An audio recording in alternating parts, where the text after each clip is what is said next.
Hello guys and girls, this is Phoenix Tremaine and this is my review of The Real Housewives of Atlanta. Now, I don't know if you can't see my notes, but it ain't a whole lot of notes because this was pretty much a bullshit episode. So, before we begin, if you haven't done so, please subscribe to me. I'd really appreciate it. If you have subscribed to me, thank you very much. I really do appreciate it. And I want to say something just slightly different. I appreciate you guys for joining me on Facebook. So now I have my 5,000 followers maximum on Facebook. And, you can still join on Facebook. You just have to be a follower. Unless like a Facebook friend opens or something like that. But I am now actively focused on increasing my Twitter and Instagram. So if you're a person who is on Twitter or Instagram, I would love it if you would join me on Twitter and Instagram. I'll probably post, just as much there now as I do on Facebook, which is pretty much frequently. But back to what my notes say, lame, boring, and predictable episode. So this is going to be a review. I'm going to try to keep this motherfucker short, okay? Because this episode was a bunch of bullshit. So I consolidated some of the things. I'm not going to go over each scene. I'm just going to give you the bullet points. Because, like I said, this show was so fucking boring and bullshit that it really brought home that Kim Fields doesn't belong on this show. I do like Kim Fields. But I have never seen an episode where a Real Housewives of Atlanta main cast member has been 100% absent from an episode. I've never seen it happen before. If you've seen it happen, just put it in the comments. But I don't remember a time where any of these chicks just didn't fucking have enough going on to even have one scene. Last week, she had a 30-second scene of her feeding her kids, and then she showed up at the party at the end. This episode, nothing. But basically we got one little brief scene from Candy where she's telling her mother, leave Phaedra alone.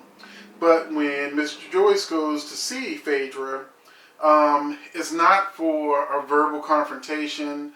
It's not for any kind of foolishness. It seems like Miss Joyce has decided, since Todd's mother died, to kind of chill out a little bit. And so she instead recruits Phaedra to do a baby shower for Candy, which is good because it gets him back on track. Even though Phaedra did have another jab at Todd, talking about how she has enough jobs to be able to pay him his little bit of money. So that was pretty much it for Phaedra and her scenes. And Miss Joyce, and I just have a note here that talks about how fake reality TV is. And sometimes as a producer myself, it drives me crazy when people do things that in reality TV that is so set up and fake that I'm just like, really, are we really fucking supposed to believe this is just a surprise? So you got a camera crew out at the reception desk, and then you've got a camera crew at Phaedra's office. Chances are it's the same camera crew going back and forth. They had no idea Miss Joyce was coming because everybody's working, minding their own business. And then suddenly Phaedra was like, oh, this is a surprise. No, it ain't a surprise. It's on your fucking call sheet.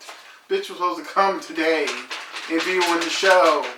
So that stuff like that drives me crazy because it's such a obvious reality TV setup. It's not a surprise. She should have just said, oh, Miss Joyce is here to see you. Then Miss Joyce comes in and she goes, okay, you said you wanted to see me, so what's going on? That would have made more sense than to have it set up like, oh, she suddenly came. People are on payroll. People are in unions. You've got a whole freaking crew of camera, lights, directors, everybody on the set. So could you please give us some credit of knowing that this shit ain't real, but don't make it so obviously not real. But I said I'm going to keep this shit short. So I'm going to move on. To next, we had Portia. And once again, without Nene, Portia has really become the star of Real Housewives of Atlanta. All of the drama now centers around Portia. From, the beginning of the show with her and her boyfriend, kind of, sort of, the gay guy she was with. And then, the new guy that she got with. And then she's fighting with Cynthia and she's fighting with, Candy's assistant. I forgot his name now, Don Juan. So it's like, Portia is like the epicenter of drama on Real Housewives of Atlanta. If Portia wasn't in the season, what the hell would we be watching? So this time, Portia, and this is probably one of the few episodes where I didn't like Portia. And what I didn't like is the way she lashed out at her sister. They did bring it out on the show that Portia tried so hard to have a baby to the point where she was doing fertility treatments. And it was one of the main reasons why she got divorced, because Cordell did not want to have a baby. And she felt like her clock was ticking. And then all of a sudden her younger sister is pregnant. And you can see the jealousy just seeping through every pore. And it's causing her to be mean to her sister. And I like fun Portia. I don't like Portia the bitch. Now, if Portia the bitch comes out to Don Juan or one of the housewives, then cool. Kenya gets in her face, Portia puts her in her place, they go back and forth, whatever. I've got that. But when you're on TV berating your pregnant sister because she needs some maternity leave, because she's about to pop out a human being out of her pussy, then maybe you should give her some credit, because it just makes Portia look petty. And I wanted Portia to win, and I don't want her to be dragged down by something as foolish as this. So that's all I gotta say on that. I didn't like the way Portia was towards her sister. I could have done without that, because I am a Portia fan. So I really hope for better from her. Cynthia had a really short scene also where Peter, a call we didn't hear, says, get your stuff ready, we're going on a trip. He didn't tell her what the trip was, so we don't know what the trip was. All we got is a shot in her closet getting her stuff ready, and then we don't see her for the rest of the episode. And then that was it for Cynthia. I mean, Cynthia's barely hanging on by a nail onto this show. I mean, her shit's kind of boring too. Then we really wrap up the show with Kenya. And anybody who's watched my reviews know that I'm not a Kenya fan. I don't have anything major against Kenya. I just hate the fact that her shit is so fake. It's so see-through. It's so orchestrated, and it annoys me because I'm supposed to be watching reality TV. So I like to be fooled a little bit. Make it look real, even though I know it's not. Y'all sitting in a restaurant for hours for a 10-minute scene. We all know it's a show. It's pretty much a scripted sitcom or drama. So in this episode, Kenya decides to ambush her mother. And I knew from the previews that we weren't going to see Kenya's mother because everything was blurred out. If Kenya's mother gave her permission to be on camera, then there wouldn't have been anything blurred out. So I knew the outcome of this. And then in the show, her aunt is saying leave the mother alone. The father is saying leave the mother alone. And then Kenya's like, she's going to have this family reunion. She wants her mother to come. And she brings all these cameras and shit to her mother's house. And then she's shocked that her mother doesn't answer the door. And the thing with Kenya's shit is that she wants us to feel sorry for her because her mother abandoned her or whatever. And I'd be here for that. Although we've seen so many fake emotions from Kenya, it's ridiculous. I mean, let's go back to the Walter shit.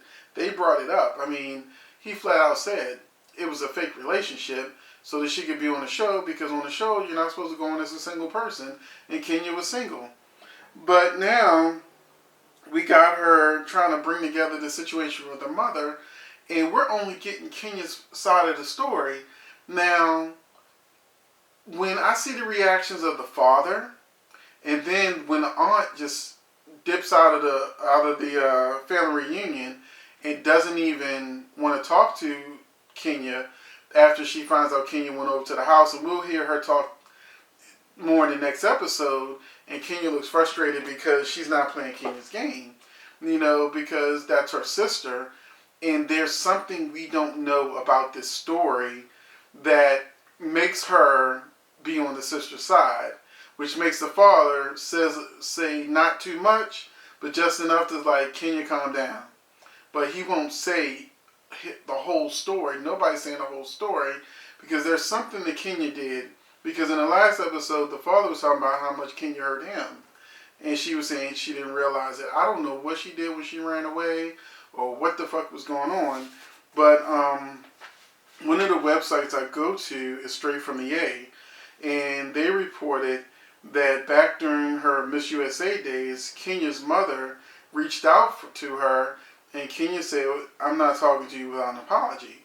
So there's something going on. So Kenya's mother did try to reach out to her, but I guess now it's like, well, shit, I tried to reach out to you back then, and now you trying to drag me on national television, and I'm not going to let you do it. So I don't know what's going on with Kenya and her mother. I don't think we'll ever know what's going on with Kenya and her mother unless her mother actually comes out and does a real interview and blows Kenya's shit out the water and tells the other half of the story. But it made for boring television because Kenya is so fucking fake on the show. I don't know how she is in real life, but on the show, it's a lot of bad acting. And that's what turns me off. I know a lot of Kenya fans that love them some Kenya, but, I'm not the one because it's just too fake for me. I know the whole show is fake, but, I want some sort of sense of disbelief. You know what I'm saying? So that this could possibly be true. We know that sometimes real life events do affect the Real Housewives of Atlanta and all the rest of the housewives, like Apollo going to jail. That's not a fake story. He really in jail. So things do actually happen on the show that's real. But when it comes to Kenya, I don't believe a damn thing. So that's it for my review of Real Housewives of Atlanta. Hopefully next week will be better. Nene's back, Kim's back, and Kim gets upset because they go to the Million Man March and the ladies start talking about how, black men are not valued in America or whatever. And Kim grabs her kids and run out because she don't want them to hear that. And I'll talk to you more about that next week when I see the full story. But I think I have a lot to say about that, being that I'm a black man. So that's it. I hope you enjoyed the review. Please join me on Twitter and Instagram and subscribe if you haven't do. And also join me on Facebook, even if it's just a follower. Friend spots do open up, so, you can get in there too. So that's it, and I hope you enjoyed this video. And I hope you enjoy the next one because tonight's Love and Hip Hop night. And I didn't do a review for Love and Hip Hop last week, but I am going to do one for the one this week. So, I'm going to do it tonight. Thanks for watching.